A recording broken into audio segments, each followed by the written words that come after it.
CM Yogi Adityanath ने खुद संभाला मोर्चा।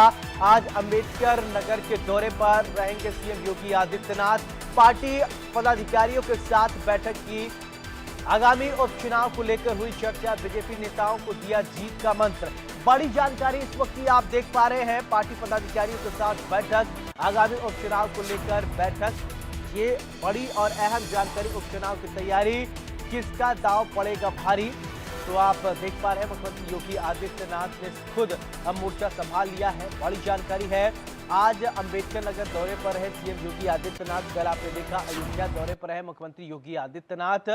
तो लगातार मुख्यमंत्री योगी आदित्यनाथ ग्राउंड जीरो पर पहुंच रहे हैं और इसी दरमियान जुबानी जंग भी चल रही है। उपचुनाव की परीक्षा कौन होगा पास, ये अहम बात है कि किसको इस बार जो है जनता सबसे ज्यादा तरजीह देगी। अभी आपने 2024 के लोकसभा चुनाव को आपने देखा किस तरीके से जनता ने यहां पर परफॉर्मेंस दिखाया, क्योंकि चुनाव में सबसे महती भूमिका किसी की होती है तो जनता की होता है। नेता चुनाव प्रचार कर सकते हैं लेकिन जनता किसको सिरा माथे पर बैठाती, ये हमारे लोकतंत्र की खूबसूरती है। लेकिन सभी सियासी पार्टियां जोर आजमाइश कर रही हैं। 10 सीटों पर उपचुनाव होना है।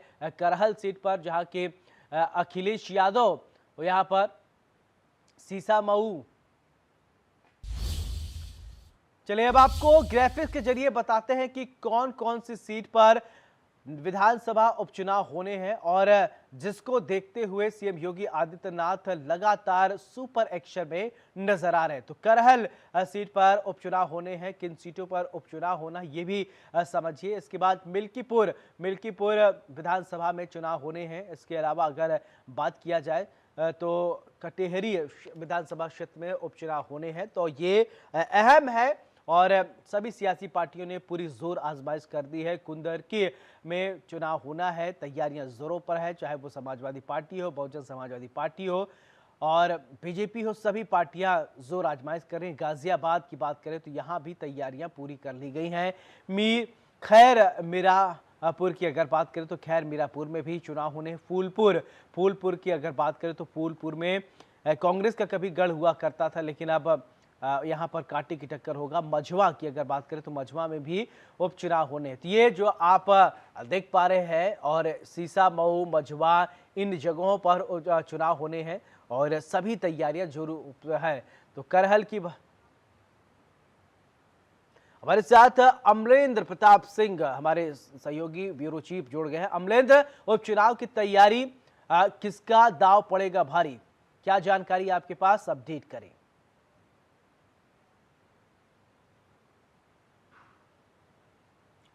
अनम्यूट कीजिए अपने आप को।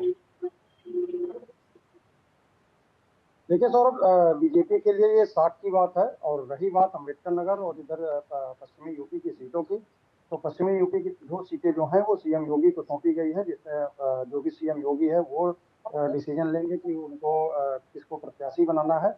और रही बात ऑल टोटल चुनाव की, तो ऑल टोटल उपचुनाव में दावे के साथ बीजेपी ये कह रही है कि हम अपने 10 सीटों के जो प्रत्याशी उतारेंगे वो समीकरण के साथ पूरा सर्वे के लिए वो पूरा जोर अपना लगा चुकी है। बीजेपी को आप जानते हैं कि कभी एक सर्वे के हिसाब से नहीं काम करती है। बीजेपी के इंटरनल से लेकर के मिला के कम से कम 10-12 सर्वे होता है सौरभ। उसके बाद टिकटों का फाइनल होता है। अगर कोई जोर आजमाइश ना हो, कोई पैरवी ना हो, कोई सोर्स ना हो, इन सब सारी चीजों को लेते हुए हालांकि योगी आदित्यनाथ जी ने 2 सीटों की खुद की जिम्मेदारी ली है पश्चिमी यूपी की, और उन दोनों सीटों पे इनको ही तय करना है। इसमें किसी का समीकरण और किसी का कुछ नहीं चलने वाला है, क्योंकि ये इंटरनल अपना जो महाराज जी का सर्वे होता है और इंटरनल जो इनका अपना लगाव है वहाँ के लोगों के साथ, जाति का समीकरण के साथ और सारी चीजों के खुद वो, इसीलिए आप देखे होंगे कि 2 दिवसीय दौरे पे अम्बेडकर नगर ठीक की है। तरफ ये गए हैं और फैजाबाद की सीट पे गए हैं। उन्हीं सारी चीजों का है कि जी बिल्कुल। अभी से जब अंबेडकर नगर ग्राउंड से हमारे 2 सहयोगी हैं, निकिता सरीन और संदीप यादव। निकिता, सबसे पहले आपसे समझना चाहूंगा, कल आप अयोध्या में थी, ग्राउंड जीरो से आपने वहां देखा समझा, क्या माहौल रहा। आज आप अंबेडकर नगर में हैं, कैसा माहौल है, हवा किस तरफ, हवा की रुख है? देखिए, कुछ ही समय में उपचुनाव होने हैं। ऐसे में मुख्यमंत्री योगी आदित्यनाथ ने अपनी टीम 5 तैयार की है और टीम 5 में खुद मुख्यमंत्री योगी आदित्यनाथ, दोनों डिप्टी सीएम केशव प्रसाद मौर्य, ब्रजेश पाठक और साथ ही साथ अगर संगठन महामंत्री धर्मपाल सिंह की बात करूं और साथ ही साथ state president Bharatiya Janata party Bhupendra Singh Chaudhary, इनको 2-2 सीटों का जो जिम्मा है वो दिया है मुख्यमंत्री योगी आदित्यनाथ ने। हालांकि 10 सीटों पर उपचुनाव होने हैं, इसमें सारा जो जिम्मेदारी है वो मुख्यमंत्री योगी आदित्यनाथ ने अपने कंधों पर ले ली है। लेकिन अगर मैं 2 सीटों की बात करूं, 2 सीटों में पहली अयोध्या की मिल्कीपुर सीट और साथ ही साथ अगर बात की जाए अंबेडकर नगर से, तो अंबेडकर नगर की जो कटेरी सीट है उसकी अगर बात की जाए, तो इसको लेकर के देखिए उपचुनाव की जिस तरीके से परिणाम आए और उन परिणाम के बाद लगभग 2 महीने बाद मुख्यमंत्री योगी आदित्यनाथ अब क्षेत्रों में जा रहे हैं उपचुनाव की तैयारियों को लेकर के। कौन सा कैंडिडेट आएगा, किस तरीके का है, कौन कॉम्पीट कर पाएगा, क्योंकि समाजवादी पार्टी जो चाहेगी ये जो जीत की लहर है ये चलती रहे, लेकिन वहीं भारतीय जनता पार्टी चाहेगी कि यहाँ पर एक कमबैक कैप्चर कर सके। तो ये जो 10 सीटों का जिम्मा है मुख्यमंत्री योगी आदित्यनाथ ने लिया है और इसी क्रम में कल वो अयोध्या में थे। आज जिस तरीके से अगर मैं बात करूं अंबेडकर नगर में रहे और अंबेडकर नगर में रह करके सभी पदाधिकारियों और कार्यकर्ताओं से बात की है और क्योंकि कार्यकर्ताओं में लगातार नाराजगी थी, इसको लेकर के भी बातचीत की है कि कार्यकर्ता संगठन सरकार किस तरीके से कोऑर्डिनेशन बना करके आगे बढ़ना है। और इसी क्रम में आपको बता दें कि मुख्यमंत्री के जो आगमन है उसको लेकर के भारतीय जनता पार्टी पदाधिकारी और कार्यकर्ता काफी उत्साहित भी रहे। मुख्यमंत्री का ये दौरा कचहरी विधानसभा उपचुनाव के लिए सबसे अहम भी माना जा रहा है। बिल्कुल संदीप, मैं आपसे ये समझना चाहता हूँ कि क्योंकि आप ग्राउंड जीरो पर हमेशा रहते हैं, जनता का मूड मिजाज किस तरीके से है? देखिए, जहाँ कटेरी की आप उपचुनाव की बात कर रहे हैं, वहाँ लालजी में जो लोकसभा चुनाव हुआ था, जो सांसद थे उन्होंने वहाँ से लगभग 20,000 वोटों से लीड किया था।